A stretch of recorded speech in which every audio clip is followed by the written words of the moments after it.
सभी को मेरा नमस्कार। जय भीम, नमो बुद्धाय। मैं वीरेंद्र सिंह एसएम न्यूज़ की तरफ से आप सभी का स्वागत करता हूं। एसएम न्यूज़ द्वारा चलाई जा रही सीरीज़ कहीं हम भूल न जाएं। कहीं हम भूल न जाएं उन क्रांतिवीरों को, उन नायकों को, उन स्वतंत्रता सेनानियों को जिन्होंने देश की खातिर अपने आप को बलिदान कर दिया। कहीं हम भूल न जाएं उन संतों, गुरुओं और महापुरुषों को जिन्होंने मानवता के लिए, देश हित के लिए, समाज हित के लिए अपने आप को जीवन समर्पित समाज के लिए कर दिया। आज हम बात करेंगे स्वतंत्रता संग्राम से के पहले के संग्राम की। स्वतंत्रता संग्राम की आपने कहानियाँ पढ़ रखी हैं। स्वतंत्रता संग्राम में बहुत सारे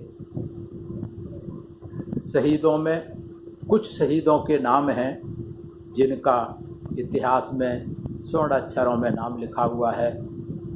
हर मौके पर उनको याद किया जाता है, उनको सम्मानित किया जाता है। लेकिन बहुत सारे ऐसे बलिदानी इस देश में हुए हैं कि जिनका नाम अधिकांश गुमनामी के गर्त में चले गए। बहुजन समाज में जन्मे, आदिवासी समाज में जन्मे, पिछड़े समाज में जन्मे, ऐसे बहुत सारे क्रांतिकारी इस देश में हुए जिन्होंने अपने आप को देश के लिए बलिदान कर दिया, पर इतिहास के पन्नों में जगह नहीं मिली, जबकि उनकी कुर्बानी, उनका बलिदान इनसे ज़्यादा था जिनका इतिहास में नाम लिखा हुआ है। आज इसी गुमनामी के इतिहास के गर्त में दबे हुए एक बलिदानी की हम बात करेंगे जिसका नाम है बुद्धू भगत। बुद्धू भगत लरका विद्रोह के जनक थे जो 1831-32 में हुआ था बुद्धू भगत के नेतृत्व में। बुद्धू भगत का जन्म सिलगाई गांव में हुआ था, रांची ज़िले में। 17 फरवरी 1792 को जन्म हुआ था और ये कहा जाता था उस समय कि उन्हें देवीय शक्तियाँ प्राप्त थीं, जिसके आमतौर पर 1857 को ही स्वतंत्रता संग्राम का समर माना जाता है। लेकिन बुद्धू भगत ने, इस वीर पुरुष ने इससे पहले ही क्रांति का शंखनाद किया था और कई सारे आदिवासियों के आंदोलन शुरू हुए थे। सबसे पहला आदिवासियों का आंदोलन 1771 में तिलका मांझी ने शुरू किया था। तिलका मांझी के बाद और आंदोलन चलते रहे और इसके बाद 1831-32 में बुद्धू भगत ने, जिसे लरका विद्रोह की संज्ञा दी जाती है, वो उसके नेतृत्व में लरका विद्रोह हुआ था 1832 में। चूँकि अंग्रेजी शासन में जो जमींदार, जो साहूकार, जो महाजन होते थे, वो अंग्रेज़ों से मिलके इनकी ज़मीन, इनकी फसलों पर अत्याचार करते थे, इन पर अत्याचार करते थे, इनकी ज़मीनें छीन लेते थे, फसलें छीन लेते थे और इनकी जो बर्बरता थी वो पूरी चरम सीमाओं पर थी। इधर मुन्नाओं ने भी जमींदारों और अंग्रेजी सेना के खिलाफ, साहूकारों के विरुद्ध कोल विद्रोह के नाम से, वो भी इसी समय चल रहा था। कोल विद्रोह कोल आदिवासियों ने शुरू किया था। इधर लरका विद्रोह जो उरांव समूह के जो आदिवासी थे, बुद्धू भगत उरांव का नेतृत्व कर रहे थे। उन्होंने लरका विद्रोह के कर चलते हुए बहुत सारा आंदोलन चलाया था और 1826 में इनका नेतृत्व इतना कुशल था बुद्धू भगत का कि 1826 में अंग्रेज़ों के खिलाफ लड़ाई लड़ने के लिए इन्होंने, जो उरांव आदिवासी और दूसरे आदिवासी थे, सिलागाई गांव के आसपास के कई गांवों में इनका प्रभुत्व था, वहां के लोगों को तैयार कर दिया था 1826 में ही। और उसके बाद जो आंदोलन चल रहे थे उनके साथ मिल करके इनके अंदर इतनी क्षमता थी कि सामान्य जनता को बचाना चाहते थे। उन्हें दूर दराज के गांव तक भेदभाव को दूर कर शत्रु को देखने की बात कही थी कि शत्रुओं को जो है हमें खदेड़ना है, करना है। और उनके नेतृत्व में बहुत सारे आसपास के गांव के लोग तैयार हो गए थे। और इस बात को जो उस समय के संयुक्त आयुक्त थे, उन्होंने 8 फरवरी 1832 को एक अपने पत्र में विस्तृत रूप से बुद्धू भगत के बारे में, कुशल नेतृत्व के बारे में उन्होंने उल्लेख किया था। तो हमारे इतिहास में जगह मिली हो न मिली हो, लेकिन अंग्रेज़ों ने, जिन्होंने बहादुरी से, जो उन्हीं के खिलाफ विद्रोह कर रहे थे, लेकिन उनकी बहादुरी को अंग्रेज़ों ने चिट्ठियों के माध्यम से या उस समय के अखबारों के माध्यम से ज़रूर उनको बताया था। बुद्धू भगत की जो सेनाएं थीं, जो इकट्ठे थे, जगह जगह इन पर आक्रमण करते रहते थे, पुलिस के खिलाफ, जमींदारों के खिलाफ। लेकिन अंग्रेज़ इनके पीछे पड़े हुए थे, इनके हाथ नहीं आते थे। अंग्रेज़ों ने बहुत सारी सेना की टुकड़ियां आसपास के क्षेत्रों से बुला रखी थीं। इसमें बनारस, दानापुर, मिदनापुर, आसपास के जितने क्षेत्र थे, जहाँ जहाँ इनकी टुकड़ियाँ लगी हुई थी, अंग्रेज़ों की पलटन लगी हुई थी, सारी पलटनों को इन्होंने बुद्धू भगत और लड़का विद्रोह को दबाने के लिए इनको बुला रखा था, लगा रखा था। लेकिन ये लिखा है कि बुद्धू भगत इतने शार्प और तेज थे कि ये अंग्रेज़ों के हाथ नहीं आते। अंग्रेज़ों को सूचना मिलती कि फ़लाँ गांव में इनका चल रहा है विद्रोह, वहाँ जब तक पहुँचते बुद्धू भगत अपना काम करके आगे निकल जाते। जब तक वहाँ पहुँचते आगे निकल जाते। और ऐसा कहा जाता है कि उनकी चपलता, कार्यकुशलता के कारण ग्रामीणों में अंधविश्वास पैदा होने लगा था कि बुद्धू भगत को दैवीय शक्ति प्राप्त है। वो एक ही समय में 2-3 जगह देखे गए, कभी उड़ते देखे गए, इस तरीके की उन्होंने, और ये इनके अंदर जो आदिवासी थे उनके अंदर ये विश्वास हो गया था कि ये जरूर दैवीय पुरुष है और अंग्रेज़ों से मुक्ति दिलाने के लिए ये अवतरित हुए हैं, अवतार लिया है। इस तरीके की धारणा आदिवासियों में इनके नेतृत्व के कारण बन गई थी।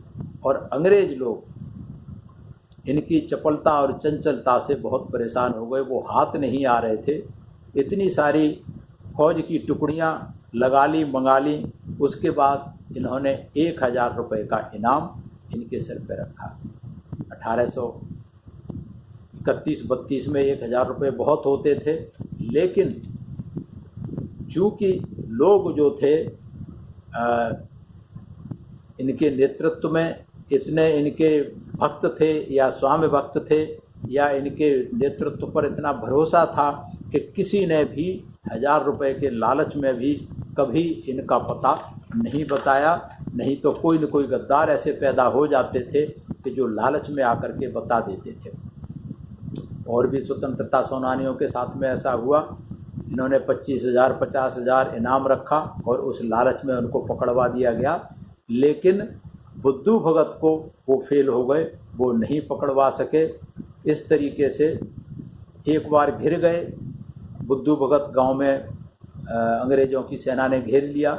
तो 300-400 लोगों ने घेरा बना करके अंदर उनको कर लिया और वहाँ तक अंग्रेज़ों को नहीं पहुँचने दिया। अंग्रेज़ों ने गोली चलाई, बहुत सारे लोग गोली के शिकार हो गए, लेकिन उसके बावजूद भी फिर बचा करके बुद्धू भगत को ले गए। तो इस तरीके से जब इतना नहीं हुआ तो और सारी फौज की पलटन मंगाई गई चारों तरफ से, जहाँ जहाँ थी। और उसके बाद 10 फरवरी 1932 को बुद्धू भगत का जो गांव था वहाँ घेर लिया चारों तरफ से अंग्रेज़ों की पलटन की घेर लिया। घेर करके बहुत सारे करीब 4000 लोगों को गोलाबारी की, सब कुछ किया, उनका आत्मसमर्पण करवा के, और अंग्रेज़ अफसर उनको ले जा रहे थे छोटा नागपुर में। जब ले जा रहे थे तो ये 10 फरवरी का दिन था। फरवरी में कोई बरसात का मौसम नहीं होता, लेकिन कुदरत ने ऐसा कहर ढाया कि बहुत तेज़ आंधी और तूफ़ान आया, और आंधी तूफ़ान में वो अंग्रेज़ जो अफसर थे, अंग्रेज़ जो सैनिक थे, वो सब इधर के उधर लुढ़क गए, घाटियों में कुछ हो गए, और इस तरीके से पूरे 4000 के 4000 जो बंदी बना के ले जा रहे थे वो सब छूट करके पहाड़ों में होते हुए सब उनको सुरक्षित बच गए। तो इस तरीके से ये कहा जाता है कि जब नेतृत्व या काम सही नीति और नियत से किया जाता है तो कुदरत भी उसमें साथ देती है। इसके बाद इस घटना से अंग्रेज हतप्रभ रह गए। फिर इन्होंने पूरी तैयारी के साथ जितना हो सकता था, जितने घुड़सवार, हाथी वाले, पैदल, सारी पूरी ताकत लगा दी, और उसके बाद इनके गांव को घेर लिया। चारों तरफ से घुड़सवारों ने बंदूक और तोपों से, और एक एक करके इन्होंने मारना शुरू किया, घेरना शुरू किया। इस तरीके से 13 फरवरी 1932 को कैप्टन इम्पे के नेतृत्व में गांव में चारों तरफ से घेर करके गोलाबारी और घुड़सवार सब किए गए, और इस तरीके से गांव के लोग अंत समय तक कोशिश करते रहे कि बुद्धू भगत को किसी तरीके से बचा करके बाहर निकाला जाए। लेकिन चूँकि इनके पास तो तीर कमान थे, कुल्हाड़ी थी लड़ने के लिए, अंग्रेज़ों के पास बंदूकें थीं, घुड़सवार थे, उनका मुकाबला नहीं कर पाए। और मुकाबला जब नहीं कर पाए तो बहुत सारे गांव में आग लगा दी गई। गांव में जितने लोग मिले उनको गोली से भून दिया गया, मार दिया गया, और अंत में बुद्धू भगत, उनके भाई और भतीजे, इनको भी गोलियों का शिकार होना पड़ा। वो शहीद हो गए।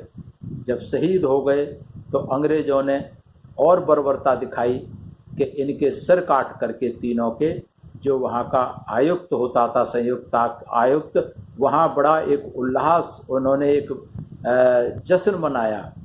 जब बुद्धू भगत का इन्होंने सिर काट लिया, उनको मार दिया, गांव के लोगों को मार दिया, तो वहाँ एक जश्न मनाया गया। उस जश्न में जो था, इनके सिर को काट करके विजय उल्लास मनाया गया। इनके सिर काट करके बुद्धू भगत, उसके भाई और भतीजे का सिर काट करके वहाँ के जो आयुक्त था, कमिश्नर था, उसके सामने रखा गया। तो इस तरीके से इन्होंने हार नहीं मानी, इन्होंने समर्पण नहीं किया, और अंत समय तक, अंतिम सांस तक ये लड़ते रहे, और लड़ते लड़ते देश के लिए शहीद हो गए। लेकिन विडंबना है कि भारत के लोग, नागरिक, इनके कुर्बानी को, इनको बलिदान को नहीं जानते, क्योंकि इनका इतिहास के पन्नों में कहीं नाम नहीं आया। तो मैं धन्यवाद करता हूँ एसएम न्यूज़ की सीरीज़ का, कि एसएम न्यूज़ ने ये सीरीज़ शुरू की है कि इस तरीके से गुमनामी में जितने हमारे महापुरुषों का इतिहास दबा पड़ा है, उनके संघर्ष की कहानी, उनके बलिदान की कहानी जो दबी पड़ी हैं, उनको ढूंढ ढूंढ करके ला रहे हैं और जन जन तक पहुंचाने का काम कर रहे हैं। इस तरीके से, क्योंकि बुद्धू भगत ने कोई उरांव जाति के लिए अपनी जान नहीं दी थी, कोई केवल आदिवासियों के लिए जान नहीं दी थी। उन्होंने अंग्रेज़ों के खिलाफ संघर्ष किया था और देश की आज़ादी के लिए संघर्ष किया था। तो वो देश के नायक थे, वो जन नायक थे, वो पूरे देश के लिए शहीद हुए थे। तो पूरे देश के लोगों की ये जिम्मेवारी बनती है कि ऐसे महानायकों को, ऐसे बलिदानियों को हम समय समय पर याद करें, उनके इतिहास को लिखें, इतिहास को जन जन तक पहुंचाएं। मैं सभी दर्शकों का आभार करता हूं, धन्यवाद करता हूं कि इस सीरीज़ को पसंद कर रहे हैं, इसको लाइक कर रहे हैं, शेयर कर रहे हैं, और कमेंट्स के द्वारा आप अपनी प्रतिक्रियाएं हम तक पहुंचा रहे हैं। मुझे और एसएम न्यूज़ को आशीर्वाद दे रहे हैं।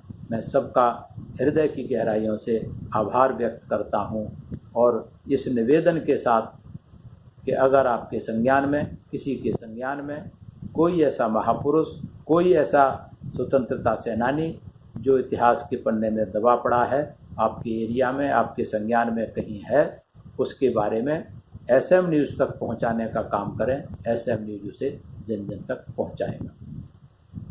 मैं एक बार पुनः सभी का आभार करता हूँ और सभी को मेरा प्रणाम।